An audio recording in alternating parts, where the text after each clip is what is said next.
Okay, so judging from this week's cover page, thanks to Caesar's hallucination gas, I'm assuming that Katakuri is under the impression that Oven is Event Smoke, and vice versa, because they don't seem to be pulling their punches at all. Like, they're pulling a Naruto and Sasuke. Now, the chapter itself starts off with some Wano damage control, which I appreciate because it means that Oda is open to admitting that he's only human. We can make mistakes sometimes. It's okay. I definitely do not think that this is the only time that he will be using flashback as a device to address some of the Wano plot points that were left unresolved. So I definitely expect we'll get some other mini flashbacks regarding other plot points from Wano.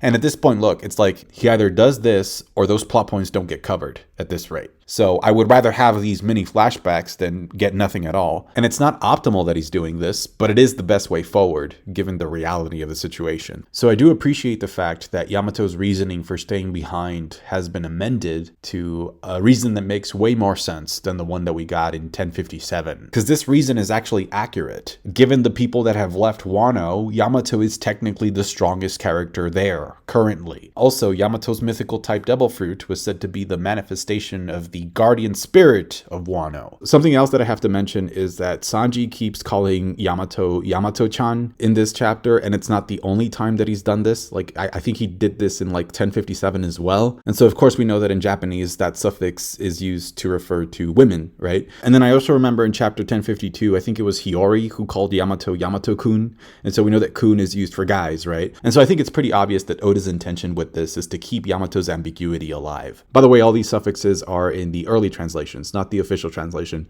but in the ones that come out earlier, because the official translation doesn't use any Japanese suffixes. Now, one of the things that I do think this scene with Yamato is missing is Yamato drawing a similarity appearance-wise between Zoro and Shimotsuki Ushimaru. Like, why doesn't Yamato say, man, Zoro, you look exactly like that guy that I was imprisoned with all those years ago? But I guess maybe it must have happened before this scene, and so maybe we'll get another flashback to explain that, just to learn more about Zoro's lineage. Marco shows up in the scene and he gets a flashback within a flashback to a point in time where he was protecting Luffy from Akainu. Now, the way the scene is written kind of makes it seem as if Marco and Luffy have already spoken in Wano before this point. Like, Marco's literally the guy at the party who says, like, hey, it was great seeing you.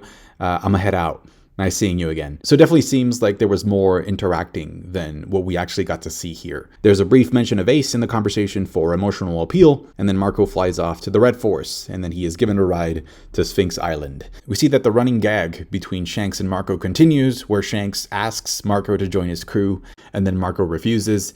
And so I find it interesting that just like Yamato, if Marco were to join the Red Hair Pirates, he would create some power dynamic issues within the crew, just like Yamato, right? Because Marco is first Yonko Commander level, sort of like Yamato, right? So I find that connection interesting between Shanks and Luffy. You have two Yonko level characters, both of whom are referred to as being a handful, and both of them are inviting a very strong mythical type Zoan Devil Fruit user to join them, and both of them get a refusal. Now, this is just something I noticed quite recently, but the pattern on Ben Beckman's cloak is very similar to the pattern that we see engraved on Yoru, Mihawk's Black Blade. Anyway, we see Marco fly off onto Sphinx Island, and during his conversation with Nekomamushi, we found out that Marco is pretty well aware that he is a target for Weevil. He's actually kind of expecting Weevil to show up. So I'm wondering where Weevil is and whether or not he's already at the island or if he's making his way there. We cut over to Amazon Lily to find that the main mountain there has been reshaped. And we see that Hancock is wondering where she should go. And what I like about this scene is that as we see her pondering, right, if you look at the background, there seems to be some floating sand behind her. So that kind of gives me the impression that Crocodile might be eavesdropping on what Hancock is saying. You know, she's wondering, like, where should I go? Crocodile shows up and he's like, can I interest you in the Cross Guild? You're being hunted anyway. So we get a flashback to what happened a couple of weeks ago. And we get a shot of this guy. It's Mr. Vice Admiral who showed up in Enia's lobby because of the Buster Call and hasn't done anything important since then, but people kind of forgive him because he looks like a gorilla who's about to fall asleep. So in this case, it's up to Yamakaji to reveal the name of the Vegapunk invention that ended up replacing the Shichibukai. And so we find out that they are called the Seraphims. And Seraphims are angelic beings, and not only angelic beings, but they're angelic beings that are pretty high on the angelic hierarchy. They're some of the angels that are closest to God. And so typically, or maybe even stereotypically, if you look at any kind of like religious artwork, you find that seraphims are usually depicted as being angels that look like children. And so that feature is sort of there to showcase their innocence, which explains why they would be closer to God, right? Because they're more innocent. And so Oda's obviously pretty aware of this because the two seraphims we see, one of them looks like a child version of Boa and the other one looks like a child version of Mihawk. This also kind of matches the theme of the world government where like the Tenryubito, the celestial dragons, believe themselves to be gods and everybody who opposes them are demonized, right? So it makes sense, like thematically, that they would have seraphims as weapons. Also, the word seraphim comes from the word saraf or seraph, which in Hebrew means burning or burning one. So that aligns perfectly with the fact that, these designs are based off of Lunarians, who we know are burning because they have a flame on their back. Also, according to Queen, Lunarians can survive in any kind of environment. So I'm guessing what happened was this. The previous pacifista weren't working anymore because they were getting one-shotted. And those pacifistas were also modeled after a Shichibukai, in this case Bartholomew Kuma. Well, and then also Film Z kind of hinted at the color change in this chapter because in that movie, the Straw Hats were fighting some pacifista that had white hair. And so Vegapunk decided, I'm going to keep modeling these things after Shichibukai, except I'm going to be using King's DNA or King's molecular structure on these things so that they're super resistant. And so we know that King was being experimented on in Punk Hazard and Kaido freed him. So Albur was probably the basis for these new Seraphim models. And apparently both the mini Boa model and the mini Mihawk model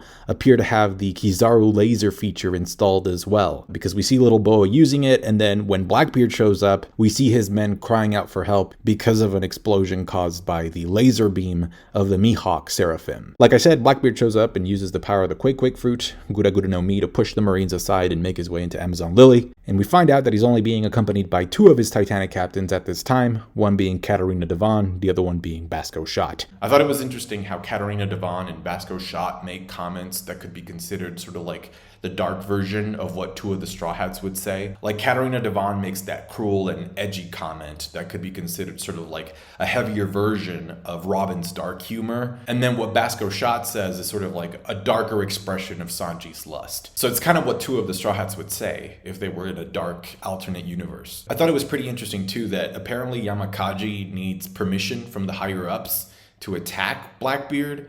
Thought that was kind of interesting. Like, why is that? Like, does he have special privileges? Because here's the thing, right? So he made the trip across the red line to get to Amazon Lily. And there's only two ways that we know of that you can use to cross the red line. One of them is through Fishman Island, like going underwater. And the other one is through Marijoa.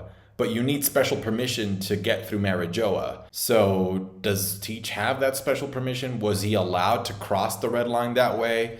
Well, actually, you know what? The Vinsmokes use like these special snail ships that kind of crawl across the red line. So maybe there's another way of getting across. But yeah, I just found it interesting that a vice admiral seemed to need authorization to attack Blackbeard, almost as if like there's some connection or like, secret relationship between Blackbeard and the Marines. My crazy theory is that Green Bull is actually the 10th Titanic captain. Now, when Teach arrives at the scene, he pretty much has the same line that he gives when we last saw him about like not letting the Navy take it. Turns out that he was referring to Hancock's double fruit, I guess. But it's interesting because his bounty went up since the last time we saw him. So he must have done something off screen to justify that increase. We get a shot of Kobe trying to negotiate with Boa near the fortress that features Luffy's giant face, his giant wanted poster picture. As we found out during Reverie, Kobe is known as the hero of the Rocky Port incident. So the reason Kobe is called that is because he was able to protect a lot of civilians during that incident. And then given what Teach says in this chapter, I'm guessing that Kobe must have been in charge of some diplomacy or some negotiating, because that's what Kobe's trying to do in this chapter as well. And that's kind of his nature too, like just being sort of diplomatic and trying to find some middle ground so that people can work things out. So it's a pretty stark contrast between Kobe's way of doing things and Akainu's way of doing things. So just like Kobe is known as the hero,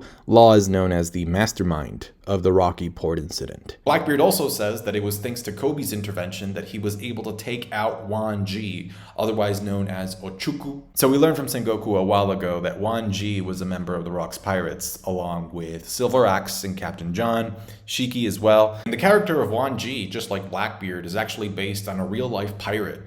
In this case, Wan Ji was a Chinese pirate lord who traded salt. He was a salt merchant, and he was also responsible for introducing European weapons to Japan. It says here that an emperor and the government blamed Wanji for the ravages of some raids, for which they imprisoned him and later executed him. So apparently, both in fiction and in reality, Wanji owes his demise to an emperor and government intervention. Now, apparently in the story, he was also the previous boss of Hashinosu of Fulalead Island. So does that mean then that Rocky Port is actually part of Hashinosu? Because if that's the case, that would make perfect sense. That would just be a really good tie-in, because we know that Hashinosu has an intricate connection with Rox D. Sebec, Rocky Port. Maybe it's a port on that island that was named after Sebec. It also kind of ties it into Law's journey as well, because if you remember that chapter where they were going to figure out where to go next, there were 3 islands, and judging from a magazine, one of them is Hashinosu, full of lead, another one is Elbaf, and the other one is Sphinx Island. And so, like, after some corrections, it points to Law going to Elbaf instead of Hashinosu, which makes sense, because if he was involved in the Rocky Port incident, then that means that Law has already been to Hashinosu. So now it makes sense why Law would not be headed to Hashinosu, because he's already been there. So Oda probably wouldn't send Law to the same island twice. Hancock refuses Kobe's offer to go with him because she wants to keep her days of being a prisoner in the past, and then we cut to Teach, and we see that he immediately identifies Mini Mihawk Pacifista as being a Lunarian, or at least having Lunarian features, because he names them. White hair, brown skin, black wings. So Teach knows what's up, but then he notices the PX on Mihawk's shirt, and he's like, okay, it's just a Pacifista. Regardless, it appears that Mini Mihawk is able to mimic the real Mihawk's sword prowess to some degree, because in addition to shooting lasers, little Mihawk is able to cut a third of the Amazon Lily Mountain as if it were literally a piece of cake. And this is actually the first time that we've seen Blackbeard use armament hockey. Like, it had already been confirmed that he had both armament and observation hockey, and we had seen him use observation hockey in the pre-time skip when he made an observation about Luffy's power. So he was using observation since back then, but this is actually the first time where we see him use armament. Apparently, Little Mihawk is also capable of avoiding being pulled in by Teach's darkness, because Teach uses Black Hole and then Boa Hancock uses Slave Arrow, and after those 2 techniques, we see Little Mihawk standing there shooting people. I feel like we're missing some panels here. It's kind of hard to tell what the is going on. So this sequence is a perfect opportunity for the anime to expand upon. Because after we see Helmeppo and Yamakaji turn to stone, there's a scene where Boa Hancock is preparing a perfume Femudu, right? But she doesn't get to finish the name, and I'm guessing it's because Teach pulls her in with Kudozu. We see that Basco Shad and Katarina Devon are now statues, and then we get this whole conversation about what's going to happen to the statues if Boa dies. And so this is a perfect reminder of how Blackbeard is polar opposite to Luffy, because unlike Luffy, Blackbeard is willing to sacrifice the lives of his crewmates to get what he wants, because he was willing to let Basco Shad and Katarina die. Another thing that I appreciate from the scene is just how well it highlights just how dangerous Boa's power can be. Like, she can take out an entire army like that. It's crazy. It's just so broken. The only reason this didn't happen sooner was because she was holding back. She was sitting down. All right, now bounty-wise, there is a clarification for Zoro's bounty.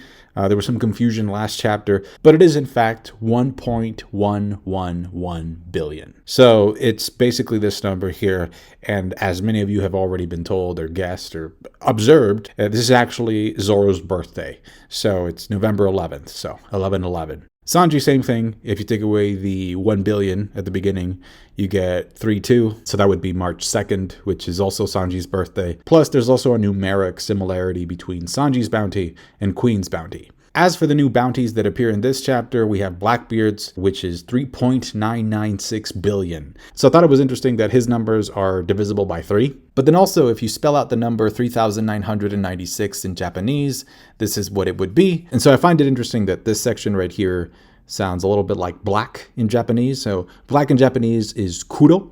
So you have kurohige, Blackbeard, right? We also have Boa's bounty in this chapter of 1,659,000,000. And so what's interesting about her number is that if you spell it out, you get this. And so I want to bring your attention to that last section of the number, that last part of it. Because in Japanese, you would pronounce it Kyu-yakuman. Kyu-yakuman. And so the Kyu-ya section of the number, right, it makes kind of like the same sound in Japanese as Kyuja, Kyuja, Kuja Pirates. And then also you have the Jolly Roger there with the 9 snakes. And so Kuja Pirates literally means 9 snake pirates, right? And the 9 in Japanese is Q. And so you also have the number 9 in the bounty number as well. Moving on, male Rayleigh. Dark King Rayleigh shows up to vanquish Teach's darkness. We see him there charging up his sword with Conqueror's Haki. Now I wonder why Blackbeard would want Kobe in the first place. Like why take Kobe? Does he want Garp to come after him? Maybe to get his revenge because Garp and Roger defeated Sebek? Something really cool that gets revealed in this chapter as well, lore-wise, is that Shaki used to be the Empress of Amazon Lily 2 generations ago. So if you remember back in Amazon Lily when Hancock falls in love with Luffy, Grandma Neon, also known as Gloriosa, says that the previous Empress of Amazon Lily died because of the love sickness. And then she also says that the Empress before the previous one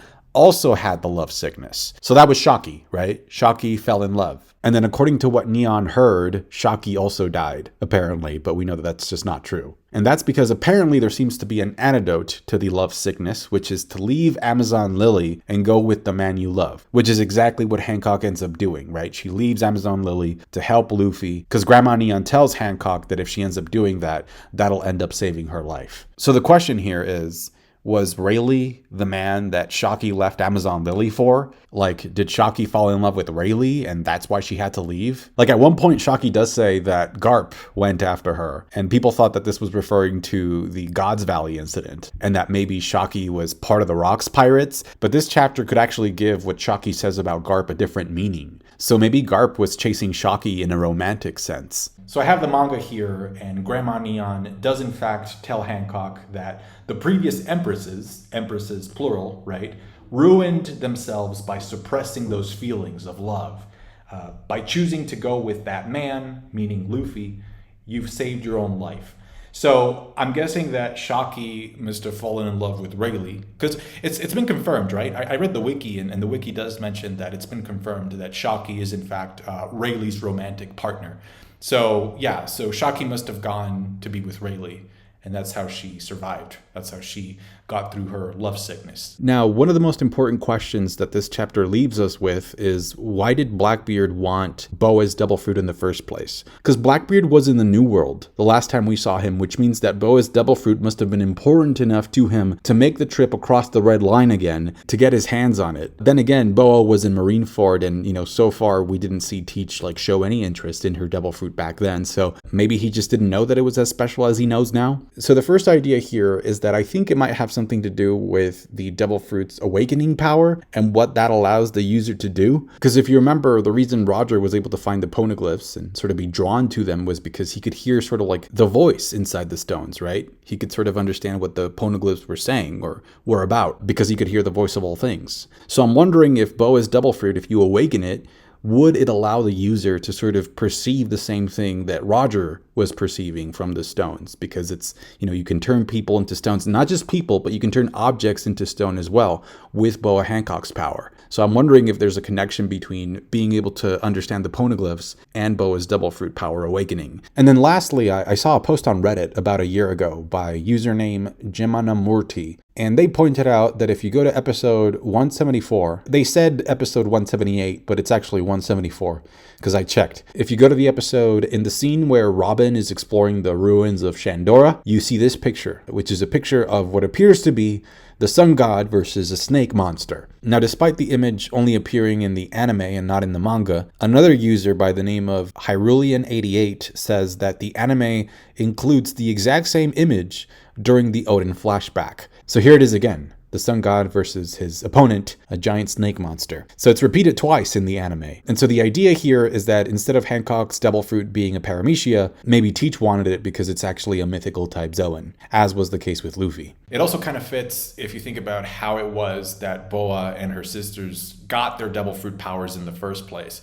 which, as we know, those Devil Fruits were given to them by the Celestial Dragons. And they gave it to them so that they could be entertained by their Devil Fruit powers. But what's interesting is that both Marigold and Sandersonia have Zoan Devil Fruits. They were given Zoan Devil Fruits. And we know that Zoans are more rare than paramecias. So if I was a Tenryubito, I would probably give the rarest fruit to the most beautiful of the three, right? Which in this case, like if it's a mythical type Zoan, that would fit because a mythical type Zoan supersedes normal Zoans in terms of rarity.